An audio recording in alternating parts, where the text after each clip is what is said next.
Hey guys! So I often talk about animal ethics on this channel because I believe that it's the most compelling reason to go vegan for the animals to reduce animal suffering. But I realize that not everyone shares that view. There are some people who are just indifferent to animal suffering, and there are some who even at least claim to hate animals, you know, the whole knowing that the animal suffered makes the meat more delicious, that sort of thing. However, going vegan is not just about the animals. There are other reasons to be vegan, including for humans. So if you are one of those animal haters, so to speak, who is, I guess, hashtag teampeople, I think Joe Rogan says that. Yeah, if you care about humans, if you care about humanity and what happens to future generations, then there are some pretty compelling reasons to adopt a vegan diet. So yeah, here are 5 reasons why even animal haters should go vegan. Number 1, global warming.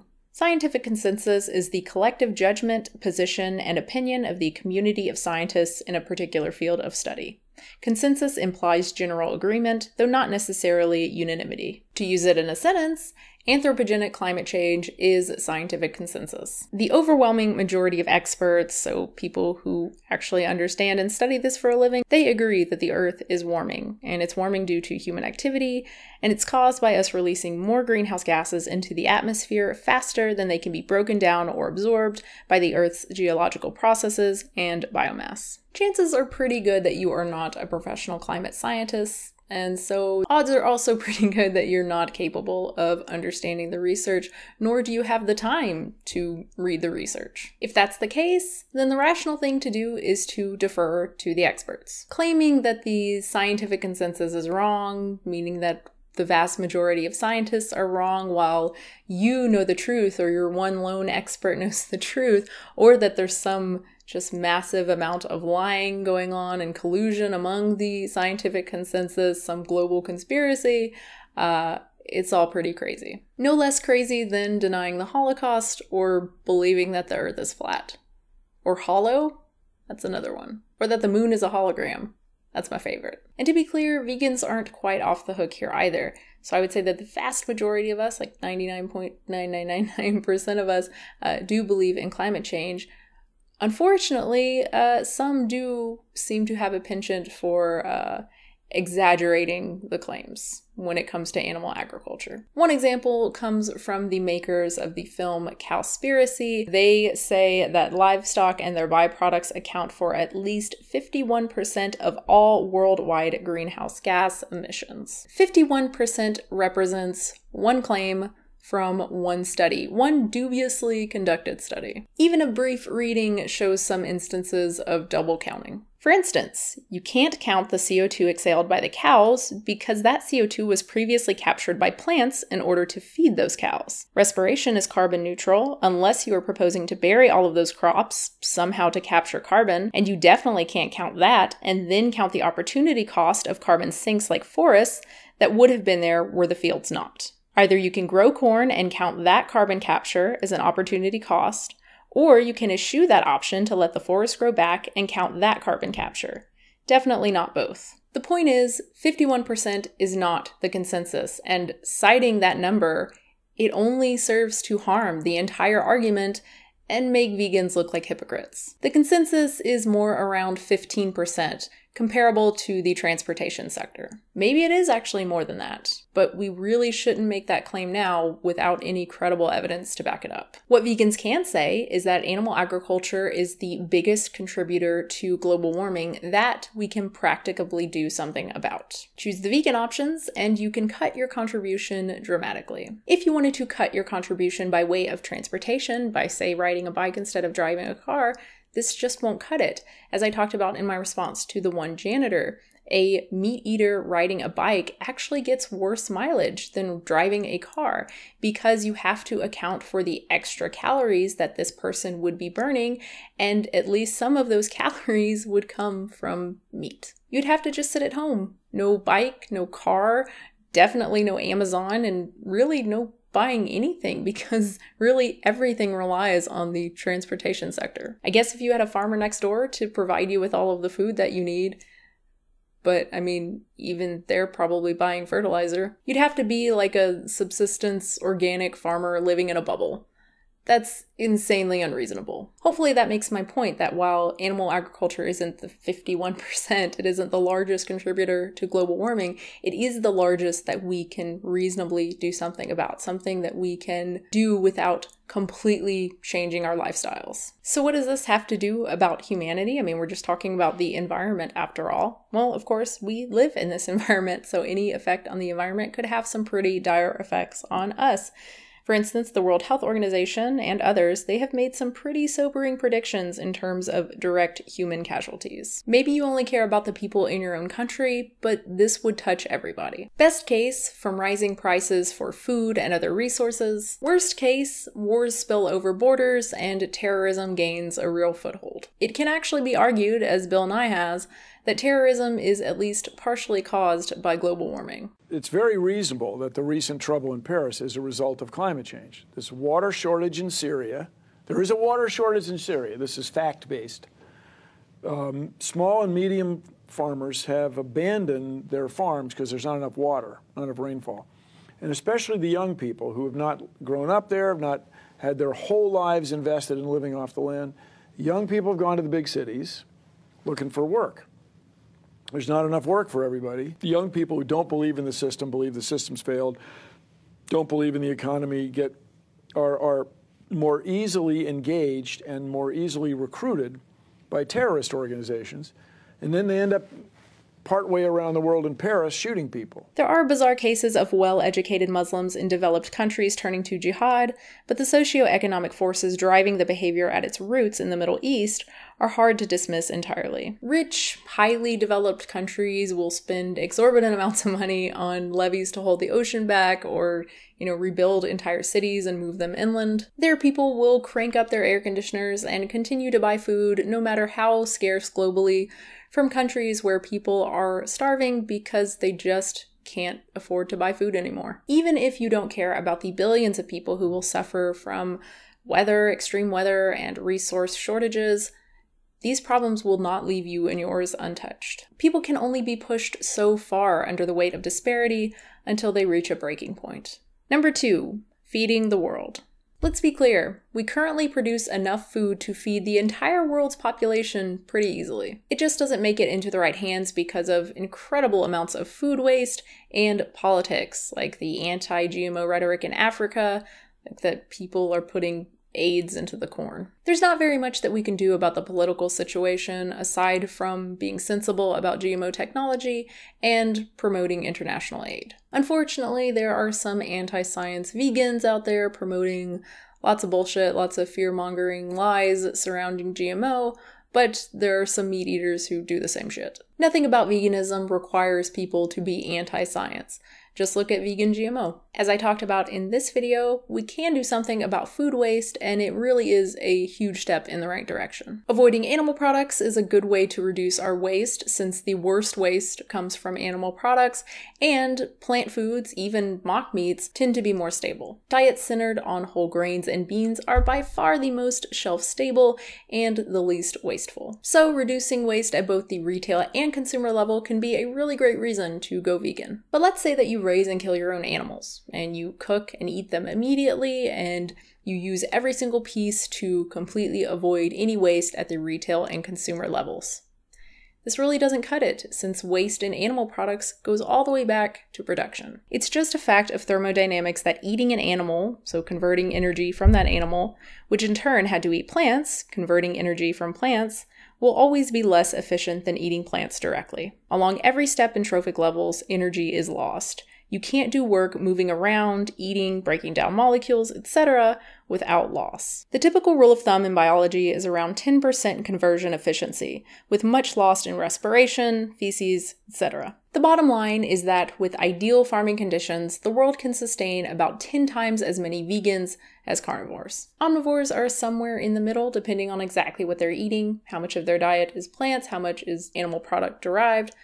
But including meat in the diet when it's unnecessary is clearly not good for sustainability. In a perfect world of rational discourse, this would be the only arguments that vegans would have to make. Unfortunately, we live in a world of pseudoscience, shady research, and Allan Savory's. There are responses upon responses to this propaganda. I'll link a couple in the description if you are interested. If you are a rational person who cares about science, you have to look at these claims critically. You shouldn't soften your requirements for evidence just because something is in line with what you want to believe. So you read some article on how cows are necessary to stop desertification and reverse climate change. That's quite an extraordinary claim. Don't believe it just because you want to. Do some fact-checking and look into the sources and criticism. So you read some article on how the carrying capacity of the earth is larger if people eat meat because some lands are only suitable for grazing or growing fodder. Again, that's an extraordinary claim. Don't believe it just because you want to eat meat. Do fact-checking and ask why. What makes some land unable to grow vegetables? There's no doubt that we will have to change some things about the way we farm in order to use all of the land available to us. But that's doable. It's not science fiction. It's not hanging our future on a distant hope like super efficient cheap solar panels and fusion power. We're talking about methods that have been used effectively for thousands of years and well-established farming and resource recovery practices that can be easily adopted to improve soil and increase yield of human edible plants in veganic systems. And as far as the current population goes, because we feed so much grain and grain-based silage to animals, we wouldn't miss a beat if we just stopped eating animals and utilized those existing arable lands as they are. We wouldn't have to change anything about how we farm plants for a long time, and we could even let a lot of land return to forest. Any simple search for world agricultural yield of these basic crops makes it abundantly clear that meat and other animal products are not helping us to feed anybody. And all of this is only going to get worse as the world population increases and as people in developing countries start eating more Western-style diets filled with animal products, as they are already beginning to do. Unless you're advocating keeping poor countries in extreme poverty and culling the population somehow. I don't think I have to explain why that's anti-human. Number 3, societal health. There may have been a case for animal product consumption 100 years ago before the discovery and commercial availability of B12, but not today. Today, consensus is that an appropriately planned vegan diet is suitable for all stages of life, and that it even provides certain benefits for disease reduction. There are numerous studies linking various animal products to cancer and other diseases, with the link between processed meat and red meat to colon cancer being very strong. And the link between saturated fat, cholesterol, and heart disease really couldn't be more clear. Unfortunately, there are also some vocal quacks and conspiracy theorists who have no problem leading the public to believe that butter is back. Harvard Health has a bunch of articles on this topic, including quotes from Mozaffarian. He's one of the authors from one of those infamous saturated fat is healthy studies. Basically, no, butter is not back. In the case of dietary fat, most scientists do agree on a number of points. First, eating foods rich in polyunsaturated fat will reduce the risk of heart disease and prevent insulin resistance. Second, replacing saturated fat with refined carbohydrates will not reduce heart disease risk. What the headlines miss is that in a meta-analysis such as this, there is no specific comparison, butter versus oil, so the default comparison becomes butter versus the rest of the diet. That means butter is being compared to a largely unhealthy mix of refined grains, soda, other sources of sugar, potatoes, and red meat. Partially hydrogenated oils, a source of trans fat, were also in the mix, as they would have been high in the food supply during much of the time period of the studies included. The point is, we are not researchers or registered dietitians, and we really don't have the analytical tools to break all of this down ourselves. We don't need to eat animal products, and as long as we are replacing those animal products with healthy things like tofu and beans and whole grains, and even relatively healthy things like mock meats, basically anything other than sugar, then the health outcomes for populations are good. And of course, take your B12. So I've said before that arguments from personal health when it comes to veganism tend to be pretty weak given the level of indifference that many people feel towards personal health. This is evidenced by the rates of things like smoking and fast food consumption. People know that these things aren't healthy, but they do them anyway. But even if you don't care about your own health at all, no man is an island, and if you really care about society, about humanity, you may want to consider modeling better behavior. Purchasing less healthy options and maintaining the status quo in your personal life supports those companies financially and encourages consumption of those products socially. It discourages stocking of alternatives and investment in alternative vegan products, where buying those vegan alternatives encourages the stores and restaurants to stock them and make them available for everybody, and creates an incentive for capital investment into that space. Modeling good behavior by giving up animal products helps your friends and family follow suit, creating a pressure on society as a whole to move in that direction. While individuals will benefit to varying degrees depending on how much animal-based food they're consuming, their genetics, and even dumb luck, the societal benefit will be substantial and much more predictable. Less cancer, less heart disease, fewer strokes, and probably even fewer cases and less severe cases of type 2 diabetes. As social trends change, healthier foods will be more accessible and cheaper, and possibly even subsidized. And animal products will be less common, and they will lose their unfair advantage that they hold now because of subsidies. There's something to be said for food evangelism and occasional treats that are the lesser of evils compared to their alternatives, like vegan ice cream, which is lower in saturated fat, but obviously not a health food. But this would also be a good reason to avoid things like white bread that represent themselves as daily staples. Modeling good behavior that benefits public health to inspire others, that promotes products that are doing good, and that withholds support from those products that are doing bad is a compelling argument if you care about human health and the social costs of disease, death, or even just high insurance premiums. Number 4, antibiotic-resistant superbugs and plagues. There is a growing resistance to antibiotics, and it is partially due to overuse in humans. But there's a much larger population of antibiotic users living in filthy conditions with weak immune systems and a tendency to get life-threatening, and more importantly, profit-reducing infections.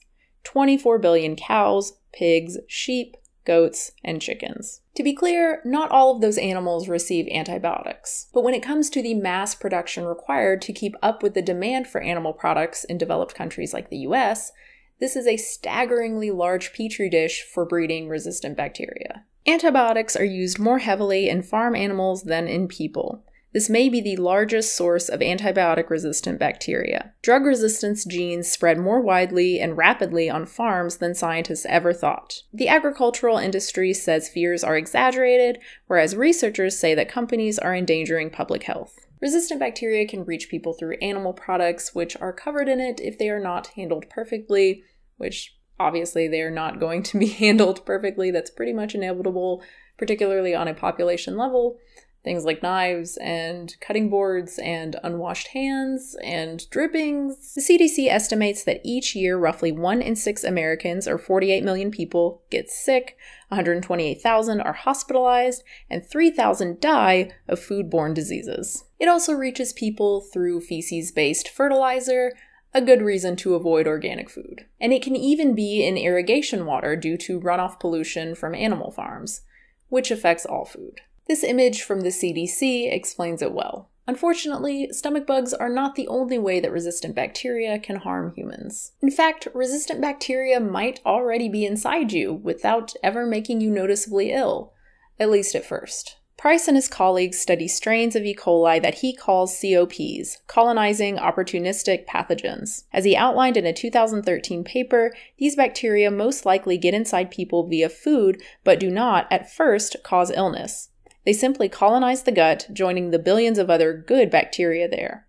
Later, they can infect other parts of the body, such as the urinary tract, and cause serious illness. You choosing to eat meat and thereby perpetuating animal agriculture puts the entire population in danger from potentially lethal superbugs that are untreatable. And as much as the CDC may try, Uncle Sam really isn't helping matters. Industry skirts regulation and evades scientific scrutiny, enabled by the practical difficulties of tracing the source of resistant bacteria. In recent years, the CDC has successfully identified the source of contamination in large foodborne disease outbreaks only 1/2 the time. But the origins of slow-brewing infections are far more challenging to pinpoint. Even if the sausage I ate that morning was contaminated with drug-resistant COPs, I would never know it.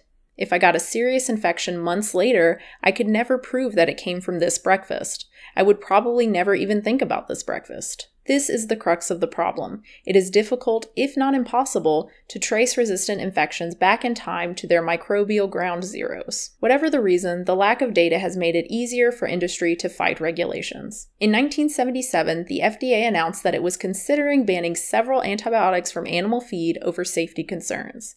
In the 39 years since, the industry has fought hard against these plans by arguing there was no definitive proof of harm. These arguments ultimately caused the FDA to change tactics and to pursue the voluntary guidelines instead. Voluntary guidelines which are nearly useless. Just like with tobacco companies denying that smoking causes cancer, this is not just a scientific battle, but a political one. And it's one we will lose unless the industry's lobby loses power. We have to stop feeding the beast. And bacteria isn't even the end of it. Animal agriculture, particularly on a large scale, also increases the risk from plague-level viral outbreaks.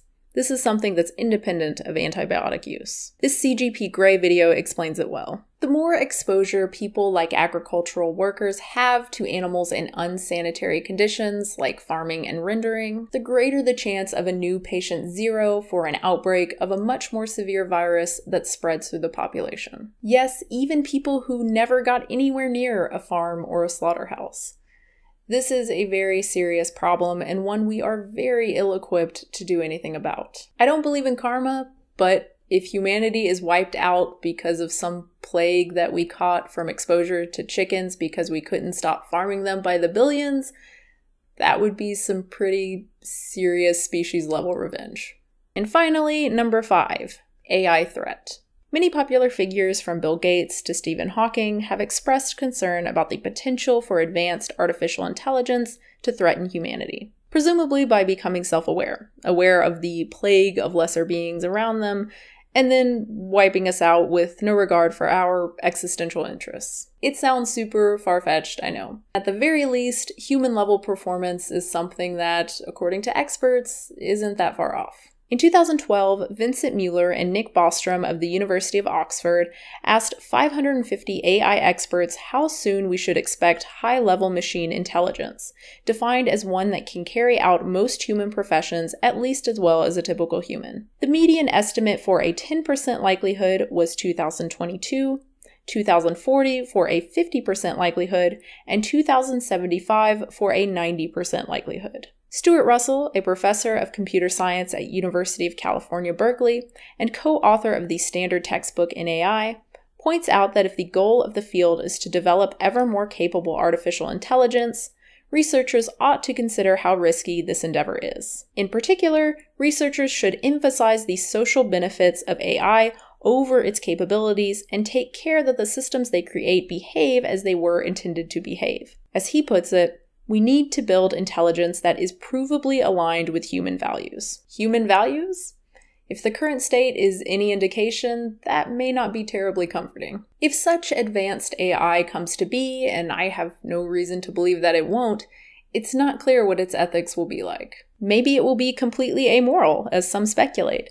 But to me, this seems unlikely given the long history of human exploration, of purpose, and morality. This is something that even psychopaths without innate empathy can understand and can participate in. It's something that comes from intellect, not just evolved mirror neurons and instinctual feelings. Highly intelligent and self-reflective beings can ask, "Why am I here?" as a question of value and purpose, rather than just a question of cause. In answering that question, maybe it will learn from its creators and treat intelligences inferior to itself as we treat intelligences inferior to humans. If that's the case, would you want it to learn that because humans aren't as smart, we have no moral value and can be used for any purposes, from food to entertainment? Or would you prefer it learn to regard sentient beings as having intrinsic value despite lesser intelligence, and to respect our interest to exist and not suffer? And that is it. Thank you so much for watching, everybody. I really hope you enjoyed it. Of course, comments and questions, leave them down below. And of course, super special thanks to everyone over at Patreon who supports the channel, patreon.com/unnaturalvegan. And super extra special thanks to these patrons: Alec Larson, Ali Perception Trainers, HS Ross, Isidro, James Baker, and Jody Lucas. And if you guys want to subscribe, of course, subscribe. and I will have a new video hopefully soon.